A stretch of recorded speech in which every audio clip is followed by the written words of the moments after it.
Japan has today surrendered. The last of our enemies is laid low.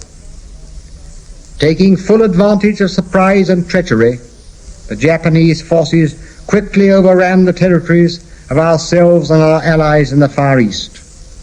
And at one time, it appears as though they might even invade the mainland of Australia and advance far into India. Begitu mendengar kabar terakhir kekalahan Jepang, Sultan Syahrir bergegas menuju kediaman Soekarno dan Hatta. Ia berniat untuk mendesak agar proklamasi segera dikumandangkan. Bung Karno, Bung Hatta, saya baru saja mendengar berita dari luar negeri. Ada apa, Sultan Syahrir? Hiroshima dan Nagasaki sudah dibom, Nippon sudah kalah. Mari kita proklamasikan kemerdekaan Indonesia sekarang juga. Aku harus bicarakan ini dulu pada Laksana Maeda. Untuk apa lagi, Bung? Untuk memastikan lagi, jelas-jelas Jepang masih kuat dan akan menyerang kita balik. Tapi itu sudah jelas, tidak ada gunanya kita berantem seperti ini. Menang atau kalah, yang terpenting adalah bagaimana cara kita menjaga agar bangsa kita tetap satu. Hidup yang tidak dipertahankan, itu tidak dibenarkan, Bung.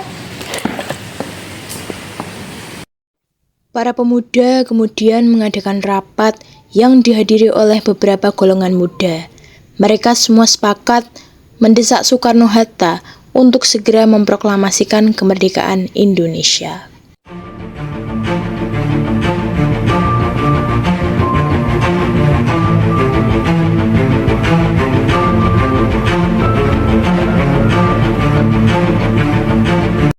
Pada malam harinya, golongan muda pergi ke rumah Soekarno untuk menyampaikan gagasan dari para pemuda.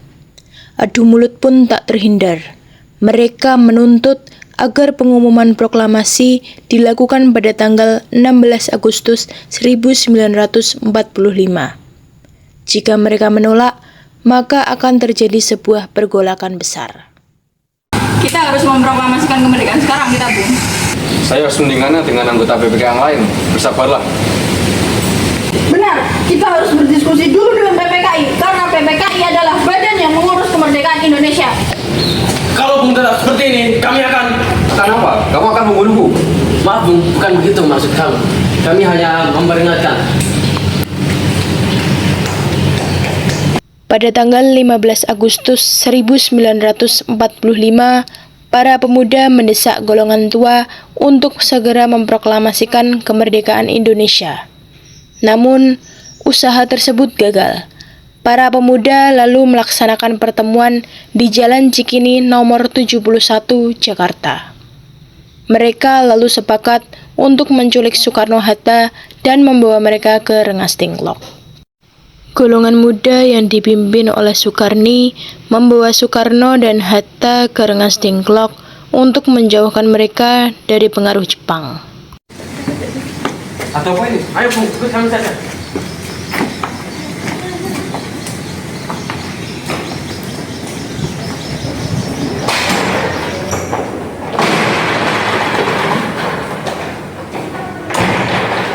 Maafkan cara kami yang kasar ini Bung, tapi kami harus memanfaatkan kalian berdua. Ini demi bangsa kita dan proklamasikan hari ini. Kalian ini darah muda yang bergejolak. Saya tidak bisa dipaksa diri saja. Keesokan harinya, tanpa membawa senjata, Ahmad Subarjo pergi ke Rengas Dengklok. Ia berniat menjemput Soekarno-Hatta untuk segera kembali ke Jakarta. Soekarni, tolong bebaskan Soekarno dan Bung Hatta. Kenapa?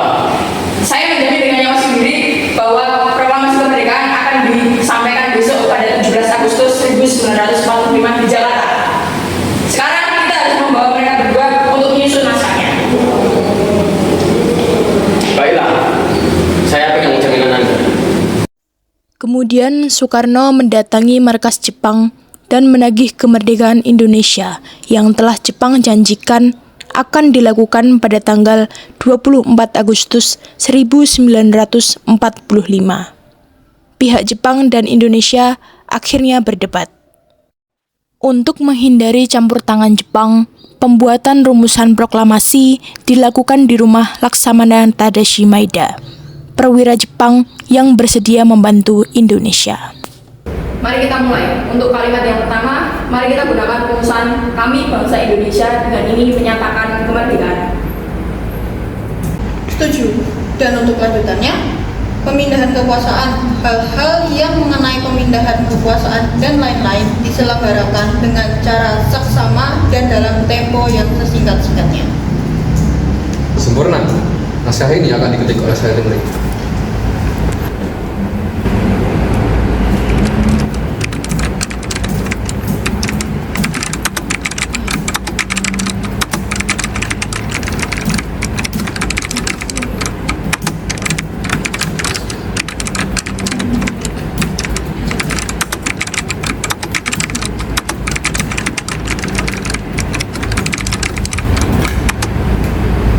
Naskah sudah siap. Saya usulkan agar semua yang hadir di ruangan kali ini ikut menandatangani naskah ini sebagai wakil-wakil bangsa Indonesia.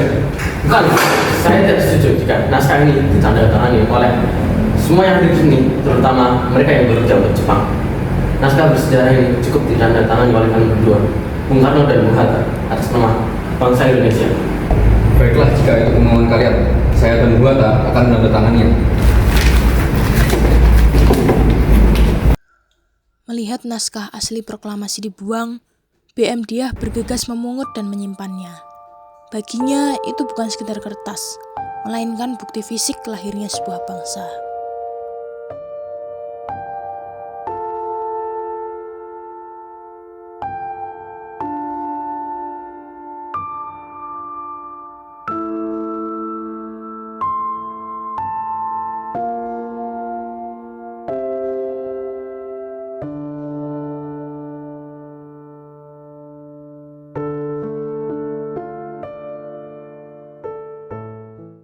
Pagi itu, 17 Agustus 1945, tepat pukul 10, suasana di Jalan Pegangsaan Timur nomor 56 terasa sangat genting.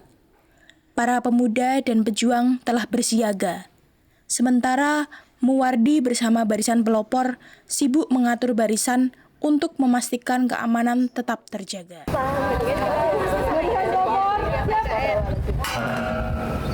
Jaga gerbang dan amankan. Jangan sampai ada tentara Jepang yang masuk.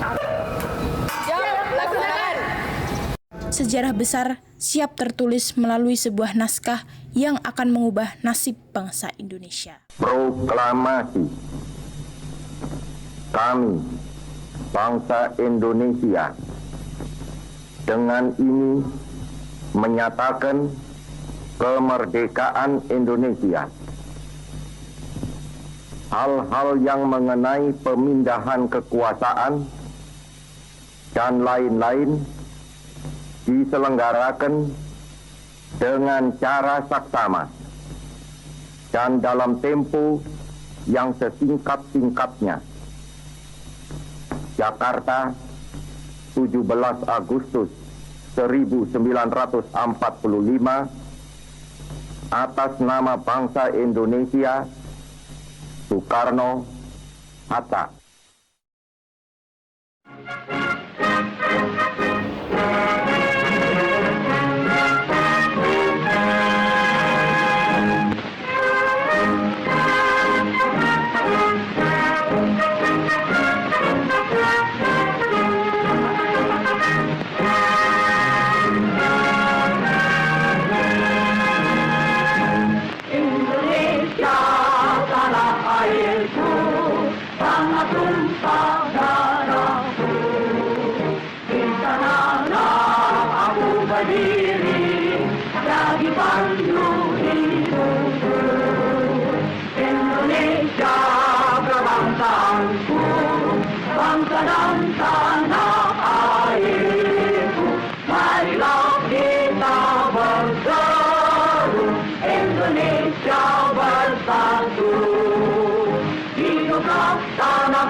Bangsaku, rakyatku semuanya, bangunlah jiwanya, bangunlah badannya untuk Indonesia Raya.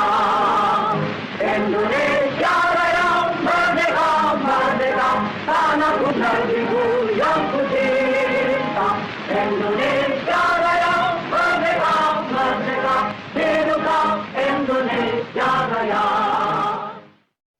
Usai bendera dikibarkan oleh Latif Hendraningrat dan Suhut, Suwiryo selaku wali kota tampil memberikan sambutan. Sebagai jembatan antara pemimpin dan rakyat, ia menegaskan bahwa proklamasi barulah awal perjuangan. Suwiryo menyerukan agar seluruh warga tetap waspada dan bersatu padu menjaga ketertiban demi melindungi kedaulatan bangsa yang baru saja lahir. Indonesia Raya merdeka, merdeka, tanahku negeriku yang suci. Sesaat setelah Soekarno-Hatta memproklamasikan kemerdekaan Indonesia, kabar kemenangan ini segera tersebar melalui lembaran surat kabar ke setiap sudut tanah air.